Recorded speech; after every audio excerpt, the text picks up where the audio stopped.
Bismillahirrahmanirrahim. Assalamualaikum warahmatullahi wabarakatuh. Salam sejahtera bagi kita semua. Alhamdulillahirabbil alamin. Wassalatu wassala asrafil anbiya'i wal mursalin Sayyidina wa maulana Muhammadin wa ala alihi washabbihi ajmain. Amma ba'du. Pertama-tama, marilah kita panjatkan puji dan syukur atas kehadirat Allah Subhanahu wa taala yang telah memberi kita kekuatan dan kesehatan sehingga kita masih diberikan kesempatan hidup sampai saat ini. Salawat dan salam tidak lupa kita panjatkan kepada junjungan kita Nabi besar Muhammad sallallahu alaihi wasallam.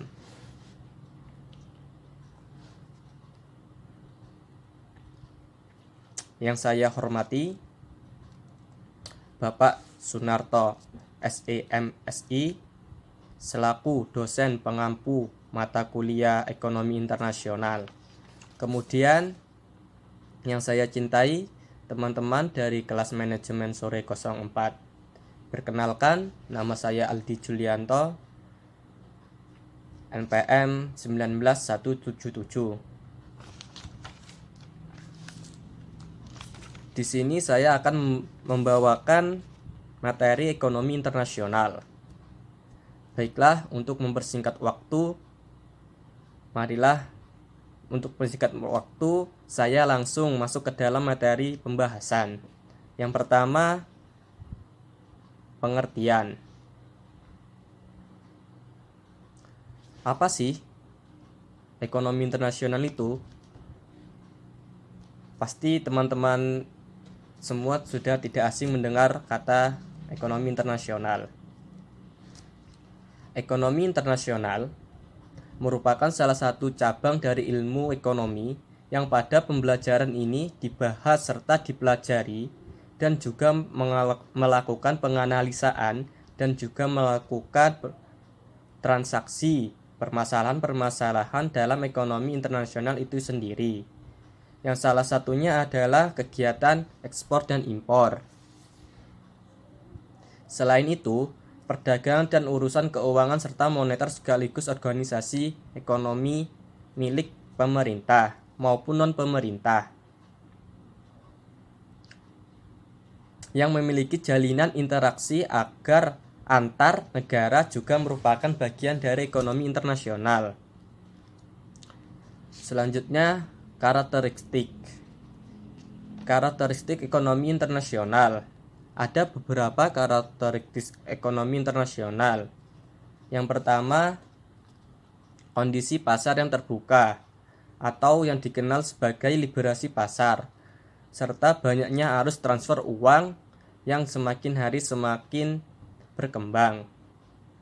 Yang kedua, terus munculnya perusahaan yang sifatnya multinasional, membawa dampak ketergantungan secara ekonomi terhadap negara yang memiliki perusahaan tersebut. Yang ketiga, muncul dan timbulnya segala persaingan antar beberapa negara dan perusahaan dalam jalannya untuk melakukan mutu produk, kinerja perusahaan, keefektifan, dan efisiensi kerja. Pembahasan selanjutnya yaitu ruang lingkup ekonomi internasional. Ada beberapa ruang lingkup yang dapat dijadikan pembagian berdasarkan sifat-sifat tertentu, yaitu 1. Teori dan kebijakan dalam perdagangan internasional. Yang kedua, teori serta kebijakan dalam bidang keuangan dan juga moneter dunia internasional. Yang ketiga, pembentukan organisasi-organisasi dan unit kerjasama ekonomi internasional. Yang keempat, berdirinya perusahaan-perusahaan nasional, multinasional. Berikutnya, pembahasan kita adalah tujuan ekonomi internasional. Tujuan daripada kegiatan ekonomi internasional yaitu untuk bisa meningkatkan kemakmuran suatu negara yang lebih baik untuk seluruh masyarakatnya. Nah, untuk tujuan tersebut dapat diraih apabila terdapat berbagai macam kegiatan ekonomi internasional seperti contohnya impor dan ekspor, perasuransian, pengkreditan, investasi, dan di bidang lainnya. Nah, itulah tujuan dari ekonomi internasional. Yang berikut adalah manfaat dari ekonomi internasional. Ada beberapa manfaat dari ekonomi internasional. Yang pertama, meningkatkan pendapatan suatu negara. Yang kedua, menjaga kestabilan harga barang di dalam negeri. Yang ketiga, memperluas ketersediaan lapangan kerja di suatu negara. Yang keempat, mempercepat pembangunan nasional. Yang kelima, munculnya alih-alih di bidang teknologi. Nah, mungkin itu saja pembahasan yang saya sampaikan.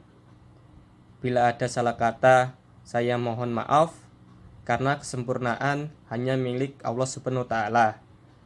Dan saya akhiri, Assalamualaikum warahmatullahi wabarakatuh.